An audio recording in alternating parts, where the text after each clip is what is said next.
Saya katanya suruh ganti Probus ya? Inggih, Prof. Inggih. Ya. Alhamdulillah, matur sangat, Prof. Berkenan. Maaf nanti kalau ada pertanyaan-pertanyaan saya dibantu. Iya, Prof. Siap. Nanti saya bantu pertanyaan dari kolom chat maupun dari Q&A. Ya. Pagi kita Dr. Suratna, kita tinggal menunggu. Ya. Ya. Assalamualaikum Dr. Ratna. Waalaikumsalam, Prof. Samsul. Matur nuwun sudah bersedia jadi moderator. Nanti Prof. Samsul menambahi jawaban kami, Prof. Kalau jawaban kami kurang lengkap, mohon diperlengkap. Kemudian kalau memang ada yang perlu diluruskan, mohon diluruskan, Prof. Ya, saya kira Dr. Ratna mikronutrien saya kira sudah mumpuni. Cuma saya ini kok ada topiknya itu kok malnutrisi, itu rasanya kok kurang pas saya. Iya, Prof. Kalau malnutrisi itu pikirannya kakeksia, anoreksia dan sebagainya, itu malnutrisi. Ngerudim itu. Kalau ini ya mungkin lebih ke arah defisiensi MMNS, multiple makronutrien suplementasi. Nah, itu mungkin akan lebih pas ya. Sebab malnutrisi itu pikirannya wong kuru-kuru, wong ngerudim, wong sing stunting dan sebagainya. Oh, dijejernya karo obesitas. Wah, bumi langit. Wah, bumi langit kok yo. Ya, enggak, terserah saja lah nanti bagaimana diskusinya. Oke, Prof. Kalau saya memahaminya undernutrisi, Prof, dan mungkin yang dimaksud panitia ini yang untuk yang gangguan eating disorder yang bulimia, anoreksia, mungkin itu, Prof. Ya, mungkin lebih tepat kalau peran mikronutrien dan obesitas pada gangguan reproduksi mungkin akan lebih pas.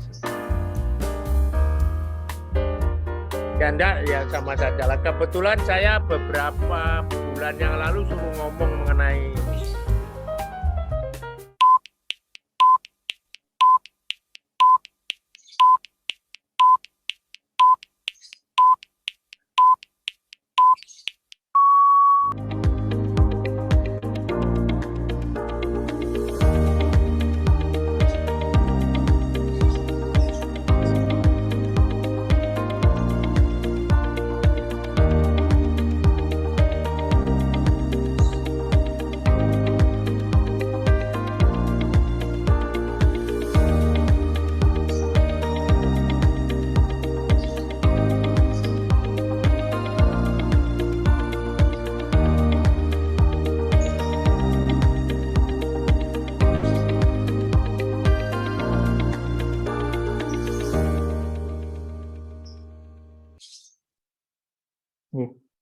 Assalamualaikum warahmatullahi wabarakatuh.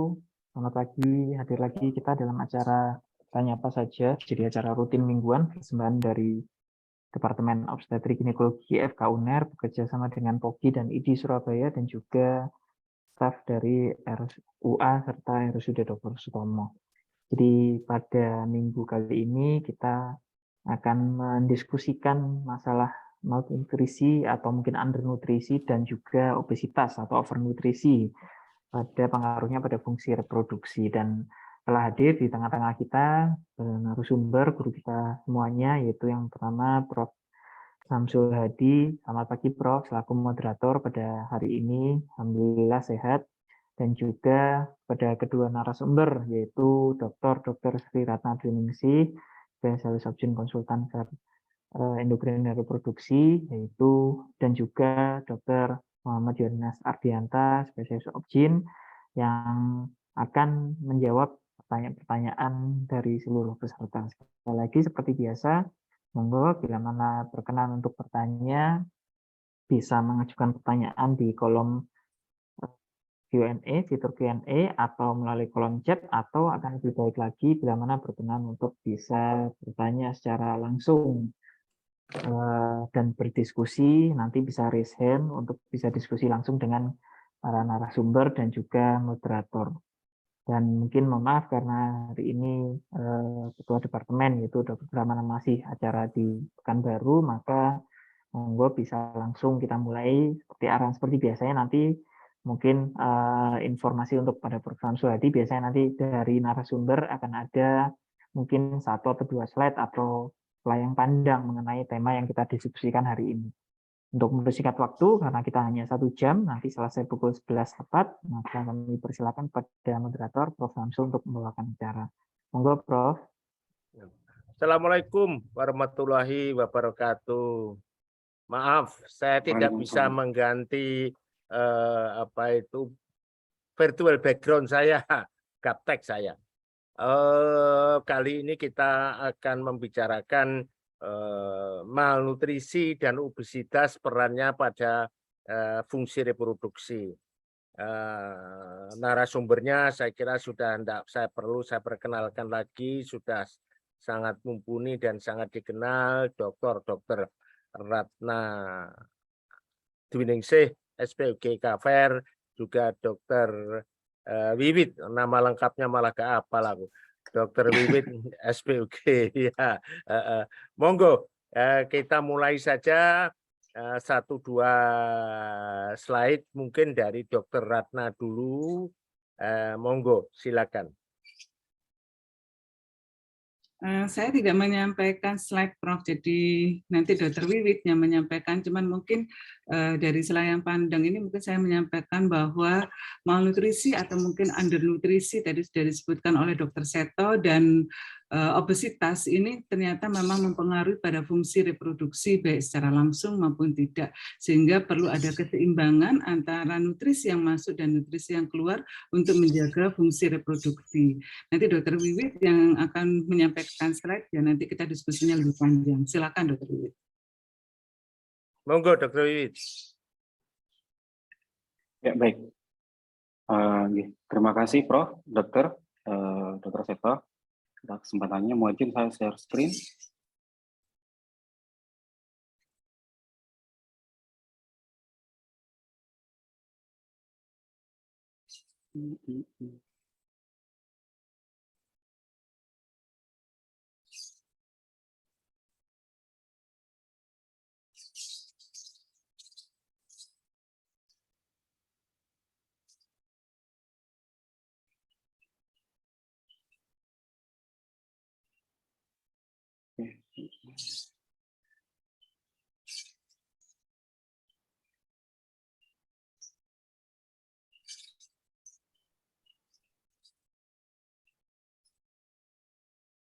Bentar.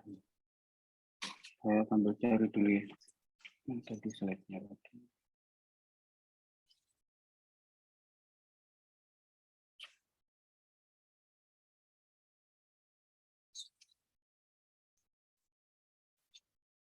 Iya, enggak.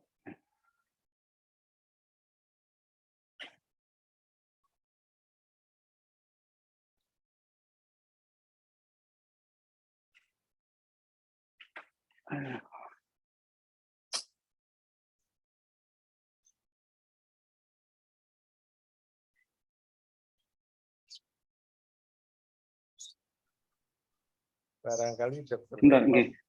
Tambah dulu. Ini slide-nya belum tampak. Nggih, Bro.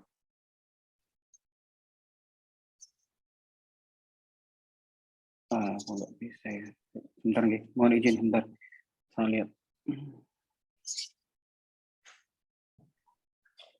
Mohon izin mungkin sambil nunggu nanti. Ini kebetulan ada satu pertanyaan, mohon izin Dr. Wiwit, apa boleh kita jawab dulu sambil Dr. Wiwit mempersiapkan ininya, slide-nya. Saya kira bagus Pak Seto, monggo silakan. Nggih, matur nuwun, mohon izin. Jadi ini sudah ada pertanyaan, ini yang pertama dari Dr. Lukman Magister Gizi, ini pas sekali nih. Jadi dia bertanya, selamat pagi Prof, Dokter, dan semuanya, ingin menambahkan sedikit, memang ini malnutrisi atau ilmu nutrisi itu malnutrisi itu meliputi undernutrisi dan overnutrisi serta stunting. Jadi ternyata beliau istilahnya menambahkan sedikit dari definisi malnutrisi ternyata mencakup semuanya. Jadi memang artinya ya mal kan memang betul artinya sakit, jadi memang undernutrisi dan overnutrisi. Jadi termasuk juga stunting juga yang sekarang jadi program nasional ya Kemenkes. Nah ini alhamdulillah Dr. Wiwit sudah siap dengan slide-nya, monggo silakan Dr. Wiwit. Baik, terima kasih Dr. Seto. Selamat pagi untuk semua sejawat sekalian dan khususnya guru-guru saya yang hadir di sini, ada Prof. Samsul dan Dr. Ratna, juga sejawat saya di Sutomo, Dr. Seto. Hari ini saya dapat tugas untuk menyampaikan tentang malnutrisi dan gangguan obesitas pada gangguan reproduksi. Mungkin saya bukan 2-3 slide karena topiknya ini cukup berat. Mungkin saya agak sedikit lebih banyak Dr. Seto. Sampun kelihatan ya? Ya, sudah. Sampun, baik. Sebagai pendahuluan, obesitas itu adalah per definisinya adalah kelebihan penyimpanan trigliserida dalam sel adiposa. Jadi di sini merupakan kelebihan lemak tubuh. Data dari WHO tahun 2016 ini 13% populasi orang dewasa dunia itu mengalami obesitas dan 15% diantaranya adalah perempuan. Data dari mereka ini menunjukkan 3 kali lipat peningkatannya dari tahun 75 hingga tahun 2016. Sedangkan bagaimana di Indonesia tampaknya angkanya bisa lebih tinggi di sini. Dari tahun 2007 hingga tahun 2018 meningkatnya itu hampir 2 kali lipat di sini. Dari 19,1% tahun 2018 35,4%. Nah, mungkin kenapa topik ini diangkat? Saya mungkin coba melihat dari grafik ini, bagaimana berat badan itu mempengaruhi kesuburan seseorang wanita khususnya. Di sini kalau kita lihat dari grafik, pot rasio pada wanita sangat terkait dengan body mass index atau indeks massa tubuh. Tampak kalau pada grafik ini, kalau berat badan BMI-nya naik atau bahkan turun menjadi underweight, pot rasio untuk jadinya gangguan infertilitas itu makin meningkat. Pada indeks massa tubuh yang naik dari 24 hingga 31, pot rasionya 1,3 kali lipat. Dan ini semakin meningkat dengan BMI yang makin meningkat hingga 2,7 kali lipat. Demikian juga pada yang underweight, juga terjadi gangguan infertilitas, pot rasionya 1,6 kali lipat. Nah, bagaimana patogenesisnya? Ini saya ambil dari Sperov. Ketika kita makan, di sini hormon yang dilepaskan oleh sel-sel lemak, leptinnya meningkat. Leptin ini yang kemudian akan menekan saraf pusat makan di otak NPY ini untuk dia menurunkan sehingga rasa laparnya berkurang atau hilang. Tapi ketika puasa, hormon ghrelin yang dilepaskan oleh lambung atau usus, dia akan merangsang leptin, akan merangsang pusat saraf otak yang merangsang nafsu makan di NPY ini, sehingga memicu keinginan untuk makan pada individu. Nah, sedangkan bagaimana untuk anoreksia atau stres ini juga bisa menyebabkan gangguan reproduksi. Di sini kalau terjadi stres atau anoreksia, ada peningkatan hormon kortikotropin releasing hormone yang kemudian akan meningkatkan hormon endorfin endogen yang akan menekan gen RH. Gen RH yang tertekan ini akan kemudian memicu gangguan reproduksi. Bagaimana efeknya? Presentasi klinisnya sangat tergantung pada tingkat dari penekan gen RH, mulai dari defek fase luteal, anovulasi, ataupun amenorrhea. Nah, kalau kita melihat bagaimana obesitas menyebabkan gangguan reproduksi, mohon izin saya ambil dari slide-nya Prof. Samsul. Pada obesitas terjadi peningkatan hormon leptin, insulin yang kemudian akan memicu peningkatan hormon androgen, baik itu androstenedion maupun testosteron, yang akan mengganggu folikulogenesis, yang kemudian pasti akan menyebabkan gangguan kesuburan. Nah, dampak reproduksi pada wanita ini biasanya kita bagi menjadi dua, jangka pendek dan jangka panjang. Untuk jangka pendek menyebabkan gangguan kesuburan atau infertilitas, dan juga karena peningkatan estrogen di perifer akan memicu terjadinya HUB. Sedangkan jangka panjangnya bisa memicu terjadinya kanker endometrium atau kanker mami. Ini beberapa bukti bagaimana obesitas dapat mengganggu kesuburan. Ada studi yang menyebutkan pada oosit, di mana pada spindlenya diteliti meningkatkan kejadian aneuploidy. Kemudian bagaimana pada mitokondrianya menyebabkan gangguan perubahan fungsi dari mitokondria yang dilihat dari bentuk morfologi dari mitokondria, di mana kristalnya menjadi lebih sedikit, tampak vakuolnya lebih banyak, dan cenderung terjadi swelling atau membengkakan pada mitokondria. Sedangkan pada endoplasmik retikulum terjadi stres endoplasmik retikulum. Nah, untuk manajemennya, sesuai dengan judul tadi ada underweight atau malnutrisi. Di sini saya ambil untuk dengan underweight dan juga obesitas. Saya ambil dari buat dari tahun 2020 untuk underweight dapat dilakukan 3 teknik di sini, yaitu yang pertama modifikasi gaya hidup, psikiatrik treatment, dan juga farmakoterapi. Nah, apa yang disebut dengan modifikasi gaya hidup? Ini cukup sulit karena bukti-bukti tentang komposisi diet yang berpengaruh secara khusus terhadap kesuburan itu masih sedikit, atau mungkin langka, atau mungkin kalaupun ada mungkin belum cukup kuat untuk menjadi suatu evidence guideline kita untuk melakukan terapi.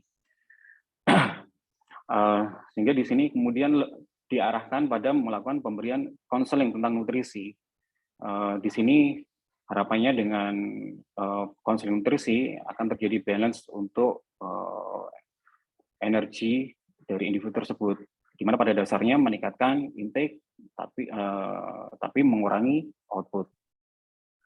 Nah, namun tidak serta-merta kita bisa mengarahkan ke pasien bahwa makan sebanyak-banyaknya secara langsung, karena ada suatu sindrom yang perlu kita perhatikan di sini, yaitu refeeding syndrome, di mana terjadi perpindahan kalium, fosfat, dan magnesium antara sel yang cepat dan berlebihan, sehingga hal ini dapat memicu kejadian hipofosfatemia, hipomagnesemia, dan hipokalemia, yang kalau kita baca katanya bisa berakibat fatal. Sehingga kalau kita melakukan konseling nutrisi, peningkatan kalori dilakukan secara bertahap.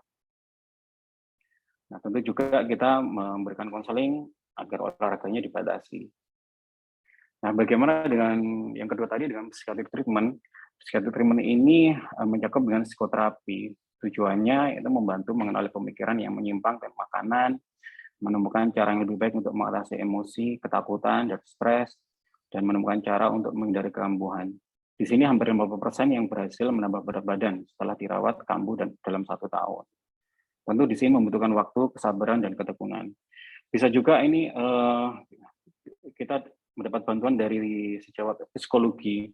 Ada studi juga menyebutkan bahwa dengan pemberian teknik CBT di sini, cognitive behavioral therapy, itu juga dapat membantu untuk meningkatkan berat badan pada individu tersebut. Kemudian untuk farmakoterapi, obat-obatan yang mungkin bisa kita berikan, ini saya ambil dari Endocrine Society Clinical Practical Guideline, diberikan sebagai lini pertama yaitu pulsatil GnH. Kemudian diikuti dengan penggunaan terapi gonadotropin secara hati-hati, atau dilakukan induksi ovulasi dan klompin sitrat bila GnRH tidak ada. Namun jujur saya belum pernah punya pengalaman untuk terapi seperti ini. Mungkin guru-guru saya nanti yang bisa membantu. Farmakoterapi lainnya bisa diberikan analog leptin. Ada studi menyebutkan setelah 2 minggu pengobatan didapatkan pulsatilitas LH yang meningkat, dan setelah 3 bulan terjadi peningkatan konsentrasi estradiol dan aktivitas ovarium. Ada juga yang dalam studi menyebutkan antipsikotik olanzapin itu memberikan efek menambah nafsu makan sehingga berat badannya meningkat. Obat-obatan lain seperti antihistamin Ciprofloxacin, opioid maupun cannabinoid ini untuk saat ini mungkin masih memerlukan bukti untuk efikasi dan keamanannya, sehingga pada dasarnya obat-obat seperti ini masih belum bisa diberikan dalam konteks perawatan yang rutin. Dan yang tadi dari Endocrine Society Clinical Practice Guideline. Nah, bagaimana dengan obesitas? Kalau untuk obesitas mungkin lebih banyak yang bisa kita intervensi di sini atau kita sampaikan ke pasien. Bisa mulai dengan pendekatan diet, aktivitas, perilaku, bahkan bisa kita lakukan dengan invasif yaitu operasi maupun farmakologi. Pada intervensi gaya hidup di sini kelebihan berat badan ini dapat kita intervensi dengan pemberian diet yang terukur, aktivitas fisik maupun strategi perilaku. Diet ini tujuannya adalah untuk menurunkan berat badan. Nah, ada studi yang cukup menarik, suatu meta-analisa tahun 2014 dilakukan oleh Johnston, membandingkan berbagai metode tipe diet. Ini di sini ada tipe diet dengan low karbohidrat, moderate makronutrien, low fat. Studi yang dilakukan oleh Johnson ini dari hasil analisanya menyebutkan bahwa tidak ada perbedaan yang signifikan antara berbagai macam tipe diet. Sehingga rekomendasi yang disampaikan dari studi ini adalah semua bentuk macam diet apapun sebenarnya dapat diberikan, asal itu bisa dipatuhi oleh individu atau pasien tersebut. Dan tujuannya yaitu menurunkan berat badan. Ini contoh bukti evidence bagaimana pengaruh penurunan berat badan itu dapat memperbaiki reproduksi. Penurunan berat badan 5%. 55% pada wanita yang terjadi penurunan berat badan 5%, 55% haidnya akan menjadi teratur. 45% ovulasinya akan spontan. Bahkan ini yang cukup menarik. Penurunan berat badan ini bisa 30% hamilnya secara spontan. Jadi evidence ini cukup menarik. Kalau kita ditanya mungkin pasien, berapa dok saya harus menurunkan berat badan? Mungkin target kita mungkin 5% atau mungkin 5-10%. Saya pernah membaca kalau di Indonesia mungkin 10% untuk penurunan berat badan yang bisa kita targetkan dalam 3-6 bulan pertama. Nah, untuk aktivitas fisik ini untuk menjaga kondisi tubuh. Kalau yang saya baca di sini, setiap hari idealnya adalah 10.000 langkah. Atau mungkin 30 menit aktivitas fisik yang terstruktur dengan sekitar 3.000 langkah. Kemudian bagaimana mencegah penambahan berat badan? Nah, pada orang dewasa, pada usia di atas 18 tahun, yang diharapkan aktivitas fisiknya ini intensitas sedang itu dilakukan selama 150 menit atau 2,5 jam. Tapi bila intensitasnya kuat, bisa dilakukan selama 75 menit. Kalau untuk remaja, bisa dilakukan intensitas sedang hingga kuat, 60 menit. Bisa dilakukan setidaknya 3 kali seminggu. Nah, bagaimana kalau untuk menurunkan berat badan? Penurunan berat badan sebanyak 10% ini disebutkan bisa menurunkan kadar leptin dalam darah sebesar 53%.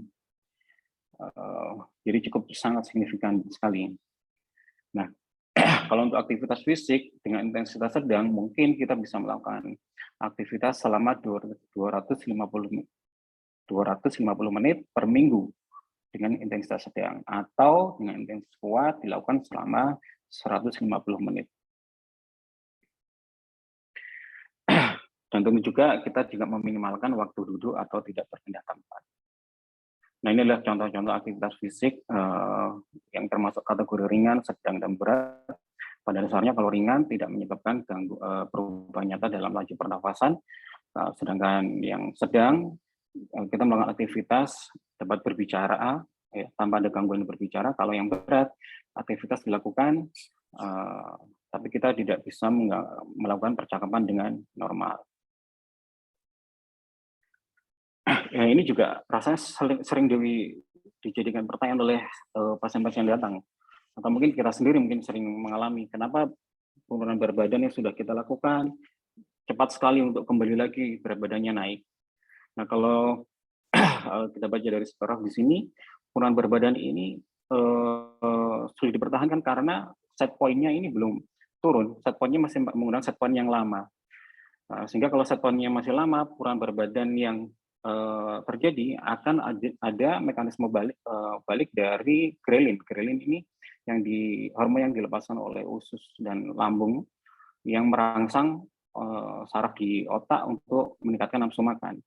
Sehingga kalau kita ingin melakukan penurunan berat badan ini harus terjadi secara konstan, baru set point-nya tadi akan mulai turun dan berubah dari set point yang lama. Nah, ini untuk intervensi pelaku dari self management individu tersebut harus ada problem solving-nya, dia harus membuat program untuk menurunkan bagaimana makanannya, harus diturunkan kalorinya, membuat goal setting, self monitoring, dan mungkin perlu mencari stimulus, entah itu dari keluarga terdekat atau mencari motivasi tertentu untuk menjadi suatu stimulus kontrolnya. Nah, bagaimana dengan tindakan invasif? Kita mengenal operasi bariatrik. Di sini disebutkan kalau operasi bariatrik bisa menurunkan berat badan 50 hingga 75% dan bisa bertahan hingga bertahun-tahun. Namun tetap perlu diperhatikan, hati-hati, karena resikonya salah satunya adalah malnutrisi atau mikronutrien defisiensi. Kemudian bagaimana dengan farmakoterapi atau obat-obatan yang digunakan? Ada beberapa macam, di sini ada 5, baik itu sympathomimetic noradrenergic, lipase inhibitor, glucagon-like peptide 1 analog, serotonin maupun kombinasi dari norepinefrin, dopamin. Namun jujur saya belum pernah punya pengalaman ini. Terima kasih. Mungkin ini slide dari kami, Prof. Samsul. Saya kembalikan ke Prof. Samsul. Terima kasih Dr. Wiwit yang telah mempresentasikan betul-betul di sini terkait dengan topik yaitu adanya suatu malnutrisi atau undernutrisi dan juga obesitas. Patofisiologinya bagaimana, kemudian penata laksanaannya langsung pada undernutrisi atau malnutrisi dan langsung pada obesitasnya. Monggo kita buka pertanyaan. Monggo, barangkali Pak Seto sudah ada pertanyaan yang muncul. Iya, Dok. Iya, Dok. Matur nuwun. Jadi setelah pertama dari Dr. Luman, sekarang saya lanjutkan pertanyaan dari Dr. Haria. Assalamualaikum, mohon izin bertanya. Obesitas dapat mempengaruhi tingkat kesuburan, tapi ada kelompok pasien yang sama-sama obesitas, ada yang gangguan kesuburan, sebagian tidak. Jadi bahkan sudah memiliki banyak anak. Jadi ya faktor apa yang perlu kita teliti, mengapa sebagian mengalami kendala, sebagian tidak. Jadi,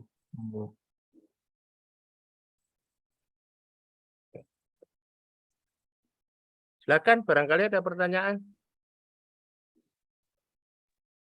Prof, itu tadi yang saya bacakan. Jadi apakah Monggo, kenapa siapa bisa, yang mau menjawab, barangkali Dr. Ratna atau Dr. Wiwit. Baik, mohon izin Prof.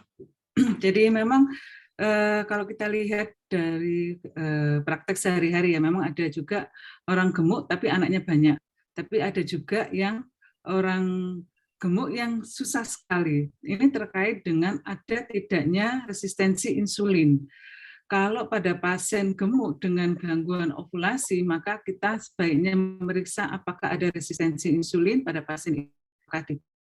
Karena resistensi insulin yang berujung pada hiperinsulinisme ini yang bisa mempengaruhi beberapa, misalnya di liver, dia menyebabkan penurunan dari seks hormon binding globulin, sehingga free testosteronnya meningkat, karena hormon itu dia baru bisa bekerja kalau dia dalam kondisi bebas, dalam kondisi terikat dengan proteinnya.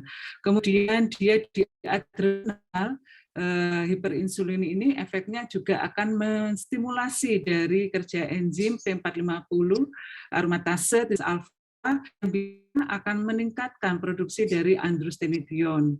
Kemudian dia di ovarium itu juga akan menstimulasi sel TK untuk mensekresi hormon androgen. Nah, androgen yang tinggi di ovarium atau di intrafolikel inilah yang menghambat terjadinya atresi folikel. Jadi tergantung apakah ada resistensi insulin pada pasien obesitas ataukah tidak. Kalau mungkin yang gemuk, yang anaknya banyak, mungkin kalau kita periksa dari HOMA IR untuk melihat resistensi insulin, mungkin dia resistensi insulinnya tidak ada. Ya. Nah, monggo. Barangkali Dokter Wiwit mau menambahkan.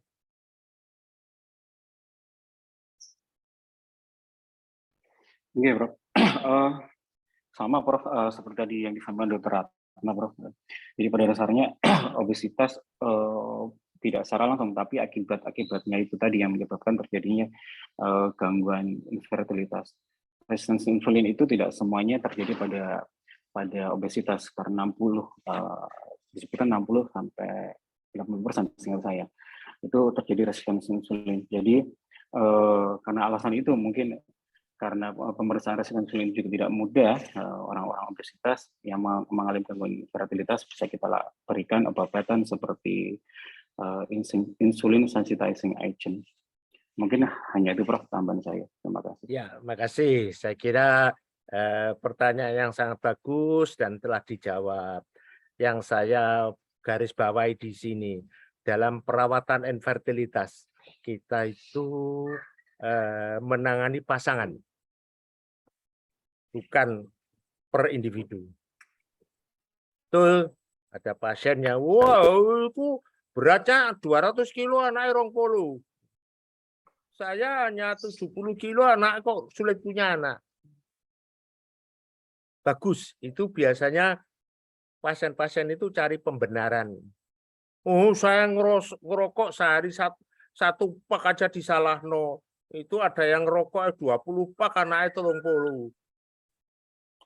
Kita harus tahu kesuburan seseorang, pasangan, pasutri, ingat, pasutri, itu adalah tergantung dari kesuburan dari individu tersebut. Tugas kita adalah meningkatkan kesuburan pasangan sehingga menjadi subur. Tubuh kita ini penuh homeostasis, penuh dengan keseimbangan. Saya seringkali bolak-balik ngomong, ada orang yang uangnya 10 juta, kecopetan 1 juta sudah bingung. Ada orang yang uangnya 1 triliun, kecopetan 100 juta guyu. Jadi hati-hati, jangan membandingkan satu dengan yang lain karena ada homeostasis yang berbeda-beda. Itu satu.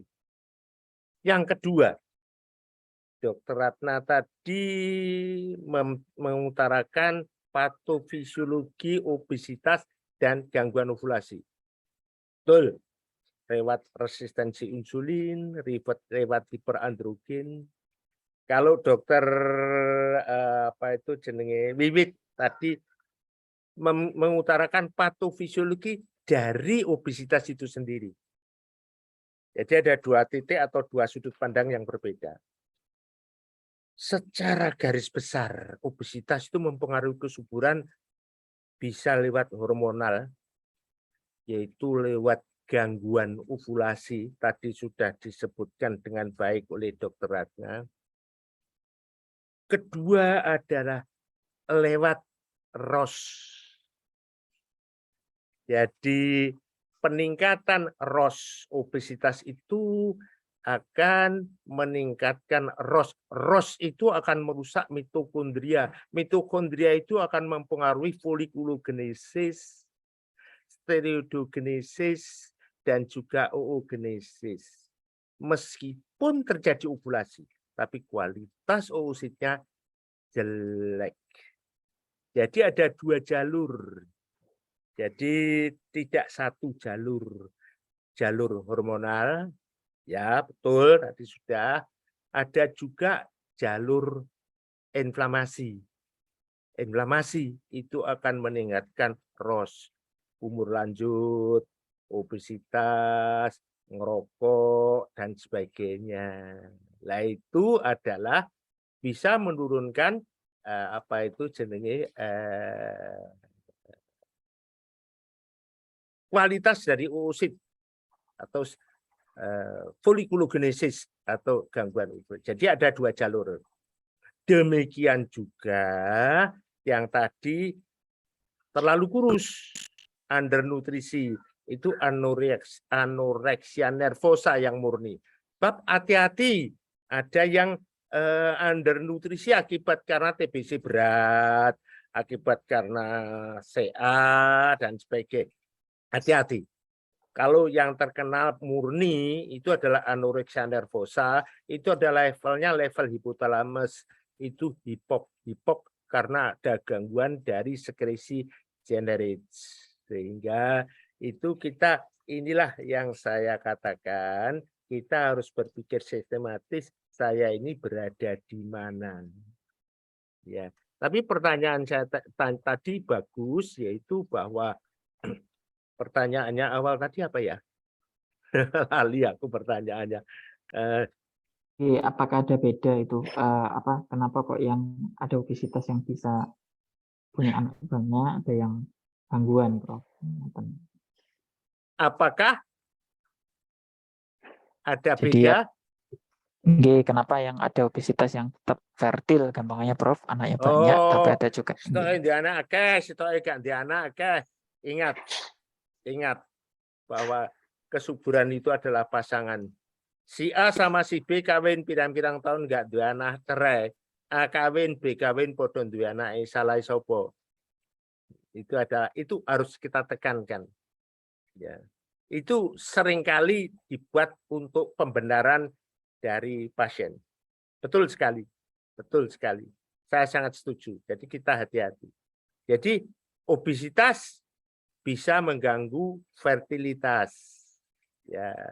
Tapi tidak semua fertilitas yang obes itu disebabkan karena obes itu sendiri, banyak faktor yang lain. Ya. Monggo, saya kira pertanyaan yang sangat bagus dan mungkin sangat individual jawabannya. Makasih. Monggo, barangkali ada pertanyaan lagi. Oke. Ini ada pertanyaan berikutnya. Jadi mohon informasi apakah pemberian preparat semaglutide sudah rutin diberikan pada pasien PCO dengan obesitas? Mungkin Dr. Ratna atau Dr. Wi tadi yang mungkin ada di slide-nya mungkin ya tadi. Monggo. Preparat semaglutide. Oh, ya, monggo. Monggo, siapa? Pak Wiwit apa Pak Bu Ratna yang mau jawab? Mungkin saya dulu nanti dilengkapi dokternya, Bro. Ya.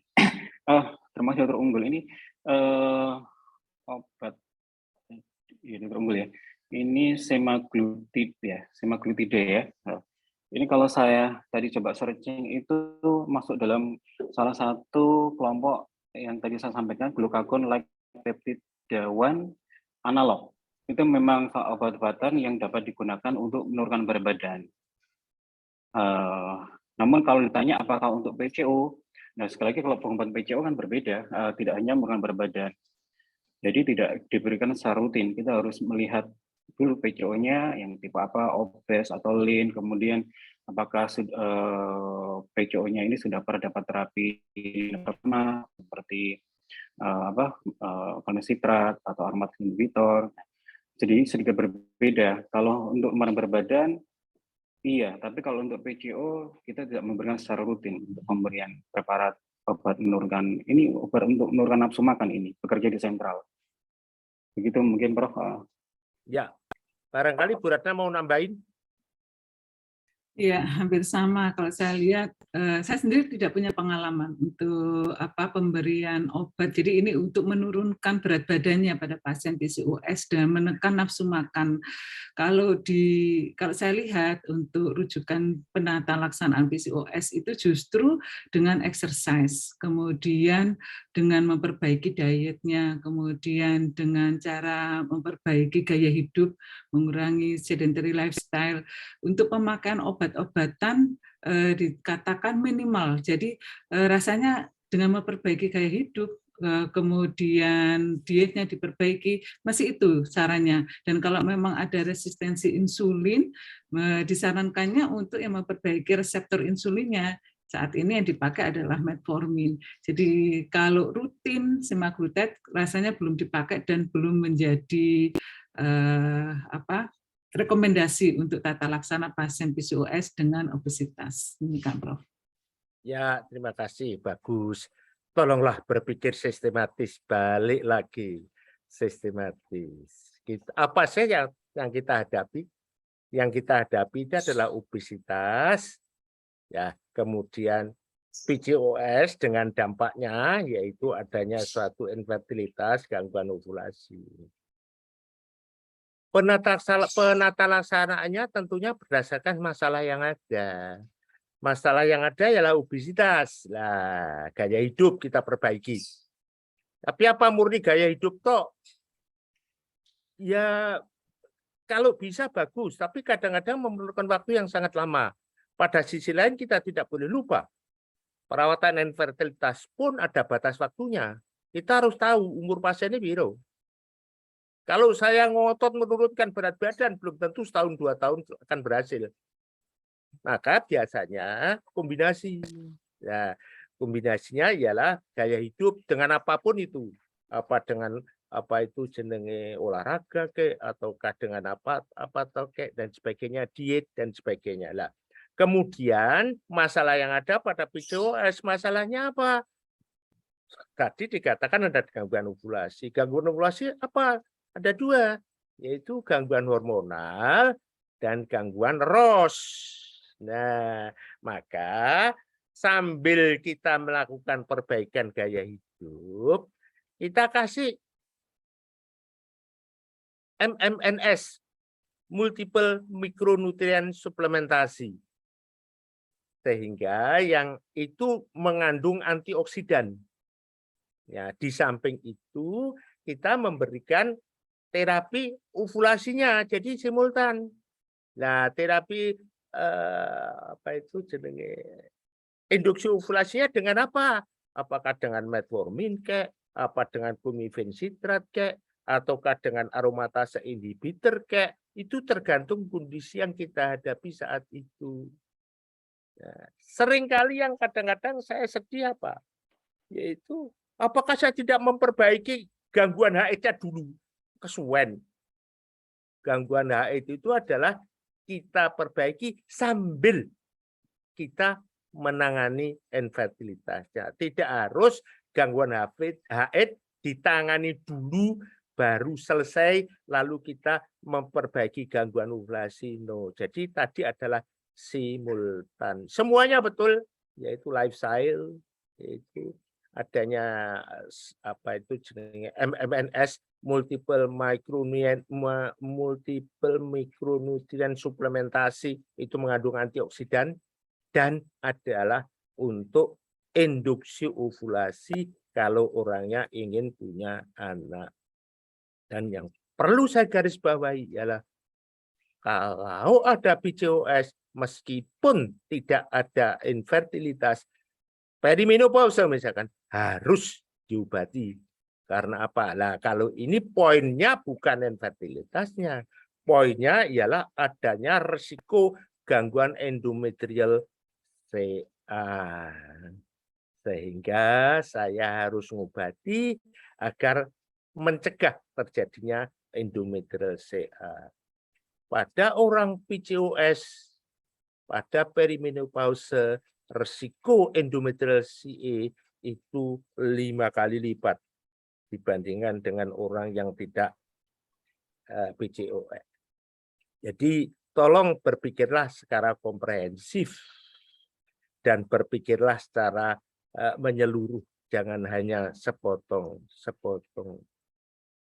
Itu saya kira. Barangkali ada pertanyaan lagi, monggo.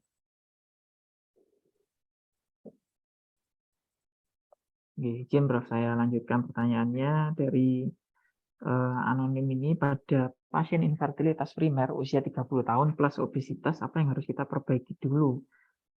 Kondisi pasien dengan penurunan berat badan dulu atau bisa langsung program hamil? Jadi diatasi obesitasnya dulu apa langsung program saja? Monggo. Monggo, silakan. Pak Wiwit apa Bu Ratna? Monggo, silakan. Ya, matur nuwun Prof. Mohon izin saya dulu. Untuk kasus infertilitas dengan obesitas, mungkin kita lebih melihat dari sisi infertilitasnya ya. Kalau kita lihat usianya di sini kan sudah 30 tahun, apalagi di atas di sini dikatakan di atas 30 tahun. Tentu ini yang menjadi lebih prioritas, lebih urgent daripada obesitasnya. Lagi pula kalau kita melakukan tata laksana obesitas, belum tentu tadi seperti yang disampaikan Prof. Samsul, dalam setahun 2 tahun obesitasnya akan membaik. Saya sendiri dulu pernah punya pengalaman pasien itu untuk menurunkan berat badan susah sekali, dalam 3 bulan, 6 bulan belum tentu bisa turun sesuai tadi 5% atau 10%. Jadi mungkin kita kalau saya pribadi mungkin lebih melihat ini infertilitasnya lebih urgent. Jadi kita melakukan tata laksana infertilitas. Dan kalau untuk tata laksana infertilitas kita punya pilihan. Kalau pasiennya punya dana bisa dimulai dari program infertilitas secara natural, InStem, bahkan mungkin IVF. Dan semua punya tekniknya sendiri-sendiri. Tapi kalau memang di sini ada keterbatasan biaya, ya mungkin obesitas mau tidak mau ya ya mungkin bisa kita sampaikan sambil kita ada konseling kepada pasiennya bahwa penurunan berat badan itu benar-benar sangat penting dalam memperbaiki kesuburan. Mungkin demikian, Prof. Oke, monggo Bu Ratna barangkali ada melengkapi. Ya, kasusnya sulit. Kalau sudah 30 tahun, kita tahu bahwa kalau perempuan itu berpacu dengan usia untuk cadangan dan kualitas dari folikelnya. Tapi dia di satu sisi dia ada obesitas. Kalau misalnya kita masih ada waktu untuk mengeksplorasi penyebab infertilitas yang lainnya, saya lebih suka menata laksana untuk mengatasi penurunan berat badan. Jadi kita lakukan eksplorasi penyebab infertilitas sambil kita minta pasien itu untuk menurunkan berat badan. Karena penurunan berat badan tidak harus sampai dengan berat badan atau BMI ideal, itu siklusnya bisa kembali. Jadi tadi dikatakan Dr. Wiwit 5-10% itu sudah bisa mengembalikan siklus haid ke arah normal. Karena kadang kalau kita mendapatkan pasien dengan obesitas, itu seringkali dia resisten terhadap obat induksi ovulasi yang akan kita berikan. Nah, kecuali kalau memang pasiennya siap untuk bayi tabung atau untuk biaya induksi ovulasi yang lebih banyak, mungkin kita oke saja melaksanakan langsung ke program infertilitas. Dan resikonya juga kalau pasien ini nanti hamil, resiko untuk jadi abortus dengan obesitas, risiko untuk terjadi prematuritas, bahkan risiko untuk terjadi preeklamsi itu cukup tinggi kalau orang itu obesitas. Jadi kalau memang ada waktu sambil mengeksplorasi penyebab infertilitasnya, kita minta pasien ini untuk tetap menurunkan berat badan minimal 5% dari berat badannya yang awal. Diharapkan dia sudah bisa memperbaiki siklus haid dan terutama untuk memperbaiki respon terhadap obat induksi ovulasi yang akan kita berikan. Itu Prof dari saya mungkin tambahannya. Bagus.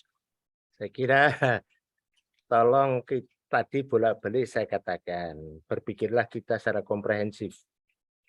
Jangan kita terpaku PCOS, obesitas, titik, lainnya enggak membuka ruh. Tidak begitu. Jadi kita harus juga tergantung faktor-faktor lainnya. Juga banyak hal. Misalkan contohnya, di mana saya berada?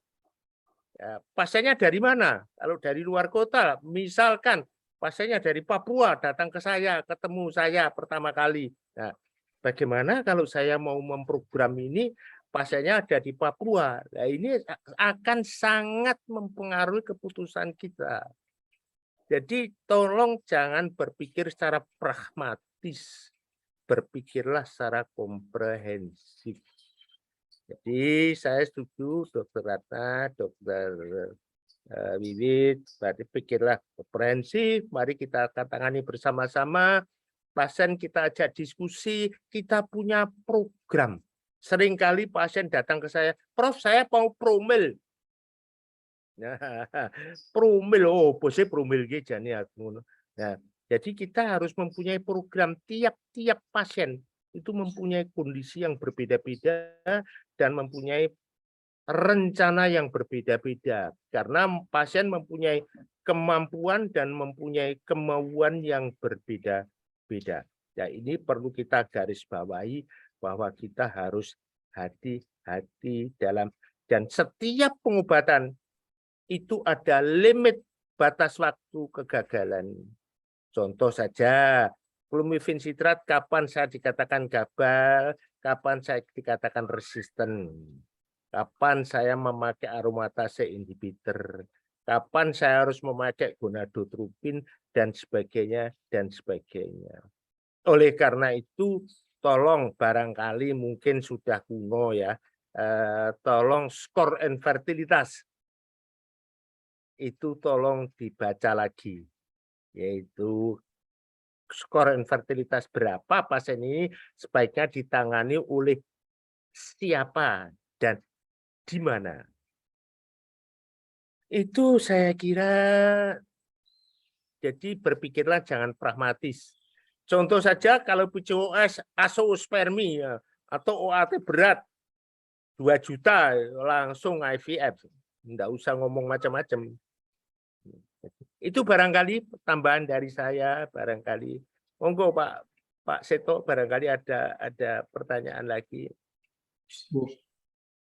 Ya, ini mungkin waktu kita pas untuk 2 pertanyaan terakhir. Ini ada pertanyaan terakhir tentang obesitas, nanti terakhir kita berdiskusi masalah yang malnutrisi atau yang undernutrisi. Jadi yang tanya, bisakah resistensi insulin terjadi pada orang yang tidak obesitas? Iya, monggo. Nah, pertanyaan yang sangat bagus, yaitu adakah tadi Dokter Ratna mengatakan resistensi insulin dikaitkan dengan obesitas. Nah, ini wong kuru apa ini sing resistensi insulin. Nah, itu monggo Dokter Ratna silakan. Baik, terima kasih.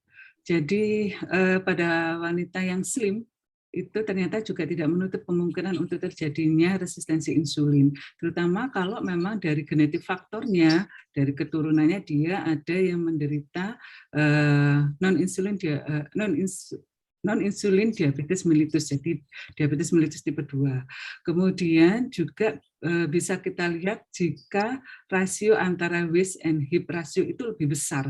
Jadi itu untuk menunjukkan adanya fat viscera. Jadi pada pasien-pasien kan ada subcutaneous, ada fat viscera, subcutaneous fat dan visceral fat. Nah, untuk melihat visceral fat ini bisa dilihat dari waist to hip ratio. Kalau dia besar, maka ada kemungkinan dia juga resistensi insulin. Jadi mungkin kita tidak menutup kemungkinan pasien yang slim yang bisa menderita resistensi insulin akibat dari faktor genetiknya atau mungkin dari fat visceranya. Dari saya itu, Prof. Monggo mungkin dari Dr. Wiwit ada tambahan bagaimana dengan resistensi insulin, Lin, Kurus? Iya, betul, Prof. Resistensi insulin tidak hanya terjadi pada orang obesitas tadi. Kalau dari data kan sekarang 50, 60, 80% ya, sampai 80% obesitas terjadi resistensi insulin. Tapi sisanya tidak selalu pada obesitas terjadi resistensi insulin.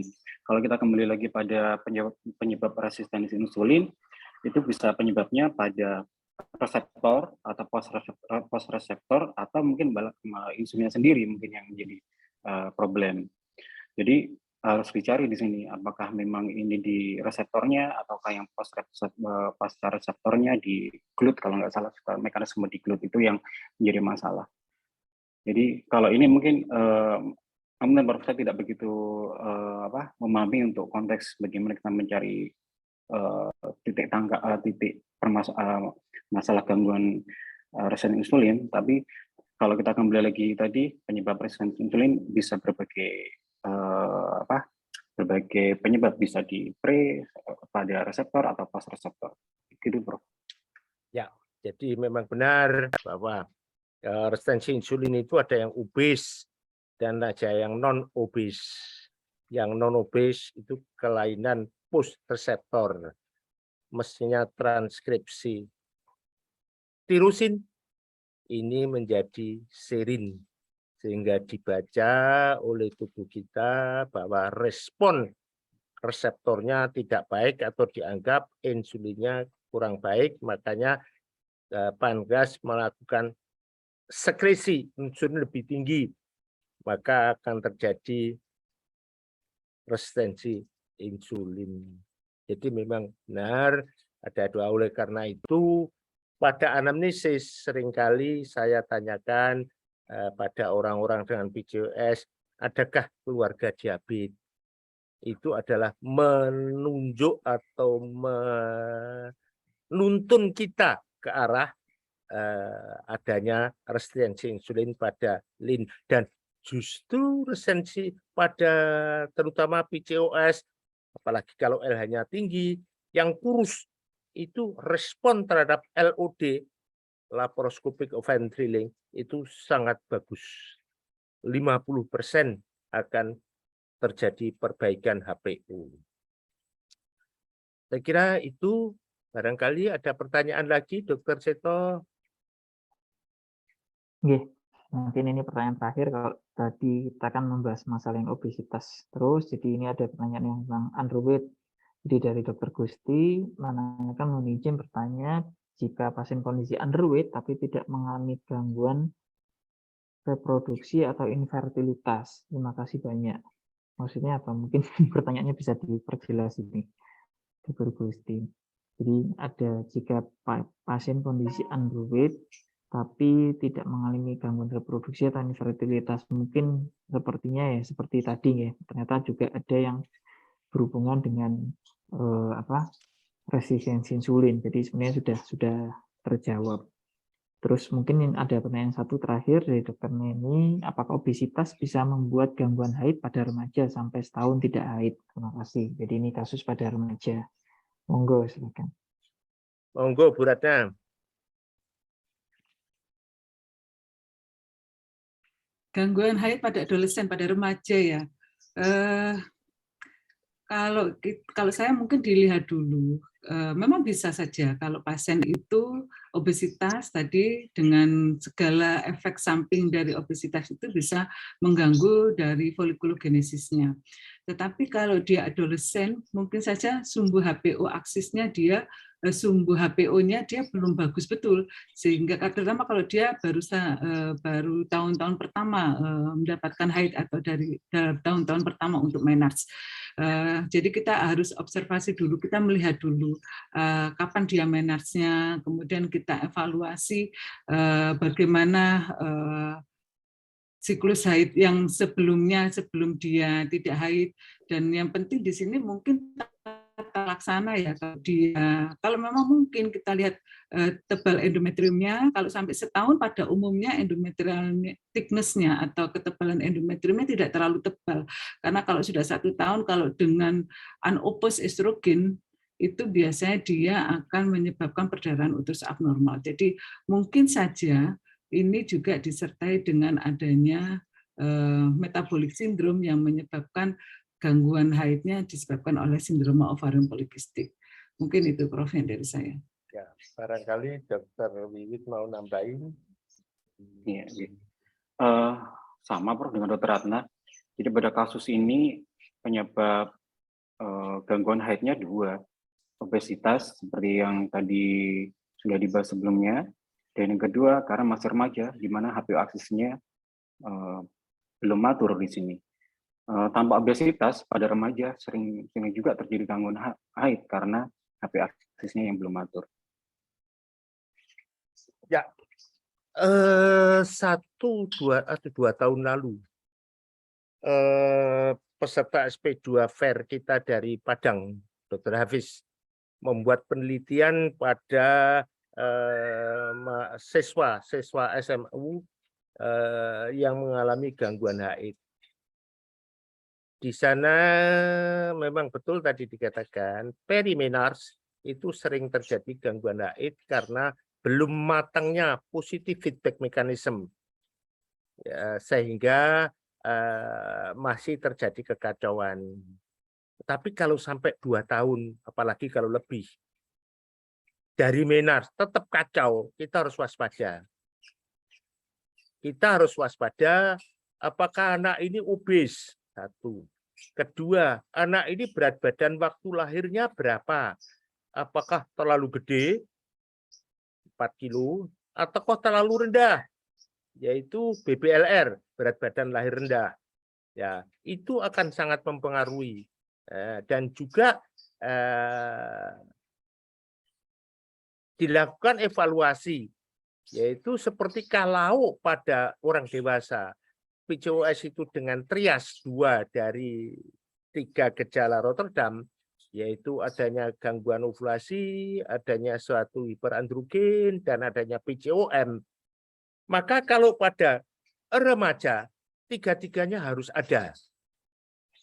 Jadi adanya suatu gangguan ovulasi yang bisa diketahui dengan gangguan HE, adanya suatu hiperandrogen, ya ini apakah ada hirsutism, apakah ada obesitas, ataukah apa, dan PCOM. Cuma pada gadis atau pada remaja, PCOM ini sangat sulit karena kita tidak bisa melakukan TVS. Abdomen itu sangat sukar. Oleh karena itu, ada yang menganjurkan pemeriksaan AMH. Kalau AMH-nya 5 ke atas, itu menunjukkan bahwa ada PCOM. Ya, kalau itu berarti ada pada pasien ini ada PCOS. Jadi kita harus waspada. Dan tadi Dr. Atta mengatakan kalau sudah 1 tahun tidak terjadi menstruasi, anepus estrogen, maka itu berarti endometriumnya harusnya tebal atau mungkin malah tipis. Karena apa? Pada pasien-pasien PCOS yang terjadi amenorea, tidak mens lebih dari 3 siklus, apalagi kalau lebih dari 6 bulan, itu berarti androgennya tinggi. Karena apa? Androgen yang terlalu tinggi, steroidogenesis itu adalah kolesterol, progesteron, androgen, estrogen. Nah, ini one way. Jadi dari atas kolesterol, progesteron, androgen, estrogen. Nah, androgen yang sampai level DHEA atau testosteron itu masih bisa dikonversi menjadi estrogen di periferis. Tetapi kalau sudah testosteronnya terlalu tinggi, sudah nyebrang sampai terjadi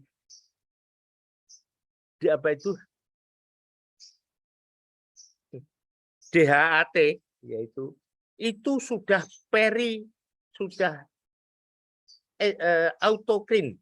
Jadi dia sudah DHEA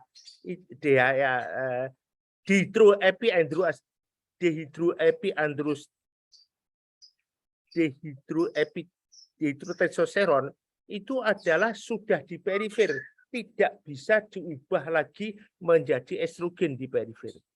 Nah, androgen yang sudah di perifer ini di endometrium itu akan menghabiskan atau menghancurkan reseptor estrogen di dalam endometrium. Akibatnya apa? Akibatnya justru pada androgen yang sudah sangat tinggi, yang sudah melewati testosteron, maka dia tidak akan bisa diubah menjadi estrogen lagi. Sehingga dia akan mancep di perifer karena dia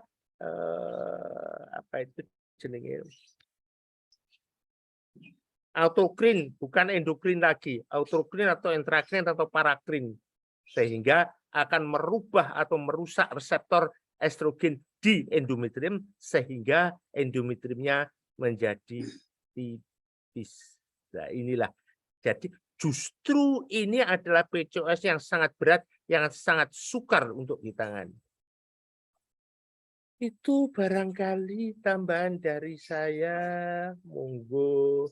Ya, jadi jujur Pak, ini tadi dari awal saya jadi moderator, pikiran saya jadi melenceng. Pikiran saya tadi mestinya MMNS,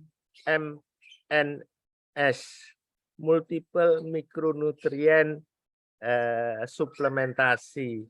yaitu peran vitamin D, vitamin C, peran apa itu Cu, selenium dan sebagainya. Malah enggak nyenggol blas. Jadi saya kok jadi lain ya. Karena apa?